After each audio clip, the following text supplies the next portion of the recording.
It's official! The Eric Bischoff era has begun. Welcome back, guys, to Fog Wrestling here for your 22nd of July Monday Night Raw Top 5 moments. We know Eric Bischoff debuted last week, but this feels like the first Raw that he is totally in charge. Last week, he was just getting himself in the door. This week, he kicked off the show. He made it clear he was the man running things. And he ran a pretty good show. He gave us lots of good moments. But as always, we have to narrow them down to 5.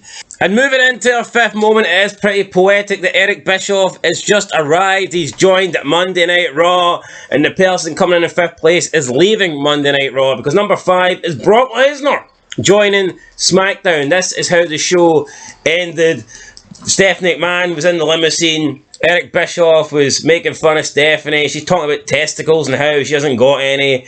We then see Brock Lesnar walk past Eric. Eric believes that Brock's going to tell Stephanie to get out of here, but instead he jumps in the limo and it is revealed that he is the one that Stephanie McMahon is taking to SmackDown. He can't believe it. Stephanie tells Eric, how does it feel then to be kicked in the testicles? The limo drives off. Eric Bischoff can't believe it. He's threatening Brock Lesnar. For some reason, he's telling Brock, get back here or I'll whoop your ass. I think if the limo stopped and Brock Lesnar got out, Eric Bischoff might have literally shot himself on the spot. It didn't happen though, but overall, it was a great moment and it was a good way to end the Monday Night Raw. Yep, it would have been funny to see Eric Bischoff drop one in the middle of the Raw parking lot, but he didn't. He stuck it together, his trousers stayed up, there was no shit stain on them, and he lived to fight another day. Lives to fight. His pants lived to be... Didn't have to go to the laundromat, did he? No.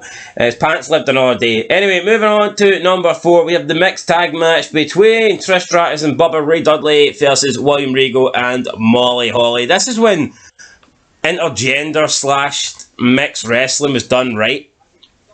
Yeah. When like the woman couldn't possibly go toe to toe with the man, but like they would maybe like change up the style and do like funny little spots rather than having a legit wrestling contest. And it was a fun match, entertaining match. I enjoyed it. William Regal, he's been on the losing streak, but he got to pick up a win here over Trish, so good for him. He celebrated beating Trish like he won the world title. Classic William Regal heat. Yeah, one of the best mixed tag matches I think you'll ever see. I'd go as far as saying that. Definitely. So, like, obviously, it doesn't have the stars involved. That, like, from the men's point of view, I mean, I like Regal and Bubba Ray, but if I was comparing this to like another good mixed tag match, I'm looking at Kurt Angle and Rousey against McMahon and Triple H. Yeah, but looking back, that one is pish though when you look at it because it's basically Ronda Rousey beating up Triple H. Yeah, how phony is that? It is funny. You didn't see Trish Stratus beating up William Regal here? No. Or Molly Holly. It was a Regal stretch and a tap. No, but look at how differently things were done back in the day when it was realistic. But now women are powerful. I don't give a shit if Ronda Rousey is a UFC champion. The way Triple H was selling in the corner for someone that was never a good striker to begin with, it's just embarrassing. No, it really is embarrassing. Seeing him a grown man like that. I take it back. This match is better. No, I think that mixed tag match was good for this era, like, but seeing you actually break it down, Triple H overselling for her, and then you've got Stephanie again, like, attacking Angle, but Angle not doing anything to her. It's like, what's the point? What are we doing here? There's no point. Anyway, let's move on to number 3. Ladder match, combining the European and Intercontinental Championships. We have RVD taking on Jeff Hardy. Probably one of the shortest ladder matches in the history of wrestling, I would say, especially WWE. I don't recall... How long was it? About 8 minutes? 6.5, I think. 6.5? But it was a good 6.5 minutes, lots of good moves. Jeff Hardy did this like fall off the ladder where he did a 180 in mid-air and was so close to almost killing himself, breaking his neck. So thankfully that didn't happen. Frog splash for RVD off the top of the ladder. And after the match, RVD, he appreciated Jeff Hardy, raised his hand, he's like, yeah, you're good, Jeff. They have gave us a lot of ladder matches, I will say that, so I feel like that's probably a reason why it wasn't too long. I think it was like Bischoff, like, yeah, it's a new era, come to expect more ladder matches. And I enjoyed it. When did Van Dam and Jeff Hardy put on a bad match? Especially when they got ladders involved. See in the early 2000s, these guys put on classics every week when they fought. Yeah, especially during the Invasion, hardcore title and stuff on the line. Lots of good matches, so yeah. Don't think they'll ever put on a bad match, to be honest. No. Maybe in TNA when they're drugged at their heat. Yeah. But even then, I still think it'd be good. You're goddamn right, damn it. Goddamn right. Moving to number 2, we have Break It Down. The breakdown of D-Generation X. Triple H turning on Shawn Michaels. Let's get ready to betray HBK, kick to the gut, pedigree.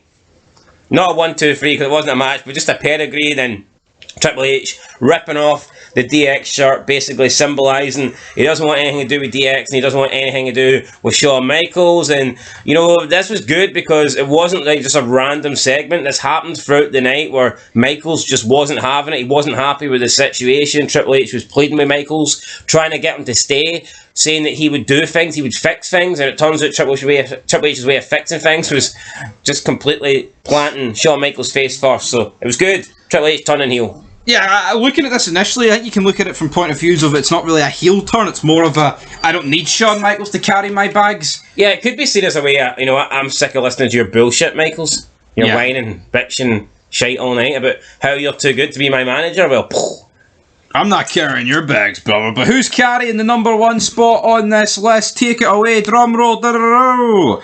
Well, before we actually go into that, you could also say that Triple H was carrying Shawn Michaels' bags for years to come, so maybe Triple H took it as a bit of an insult that it was okay back in the day for me to be your lackey, and now you're not willing to be my lackey. Are you really my friend? I'm glad they went with this route, this feud. I just couldn't imagine like the mid-2000s without Triple H and Michaels. Well, early to mid-2000s, that feud was a cornerstone of WWE. Right. Imagine he was literally just his manager for a few years. That would have sucked. How would you fit it in the evolution? Do you see my point? Of course I see your point. What is my point? Your point is that Triple H carried his bags for a few years and he's like, well, this is revenge. You know, carry my bags. I'm too good to be had my bags carried. What do you think that could be? Could that factor into it? We'll have to wait and see next week. Triple H will get his big nose involved. We'll have to wait and see. Number 1, Eddie Guerrero, Rock, promo. Eddie Guerrero probably doing the best work that he's done in a while. Probably the best I've liked Eddie Guerrero in a long, long time. Probably since the promos with China, like 2 years ago. Yeah, and then obviously The Rock just being The Rock. Great promo. A bit of casual racism here as well. Arriba, Eddie Guerrero. Eddie Guerrero mows my lawn. Do you want a taco or a tortilla? Eddie Guerrero talking about how he basically beats up his kids because they've got posters of The Rock on their bedroom wall. It was almost like Guerrero was talking to himself in this promo. Like The Rock's just sitting there for like 5 minutes and he's speaking in like Spanish and English. Yeah, so entertaining, very, very good. I enjoyed it. I thought it was fantastic, and yeah, great promo. One of the best promos in a long, long time, especially between Rock and Eddie Guerrero. I mean, it led to a match that kind of wasn't as good, but who knows? Maybe this can propel Eddie Guerrero back towards like upper mid card main event status, because for a long time now he's just kind of been there. Yeah, you know what? It was a great bounce back for Guerrero and well needed, and very memorable promo. Yeah, great promo. Put him back on the map, damn it.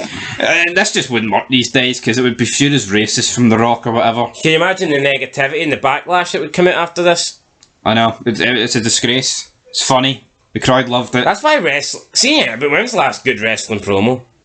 Oh, I want to wrestle. I'm better than you. When was the last... No, like... When was the last time they were controversial? I mean, Bischoff said it best in his book. Controversy creates cash. And that's probably why WWE's not creating anything good at the moment, because there's nothing controversial about it. And there's something controversial that gets shot down. Nothing harms. Like Rick Steiner. Yeah. He delivers a controversial moment, and that's him banned for Comic Con, so there you go. That's it, guys. That's our top 5 moments. We'll catch you in the next one. Make sure you like, subscribe, comment down below, and we'll see you then. But until next time, peace.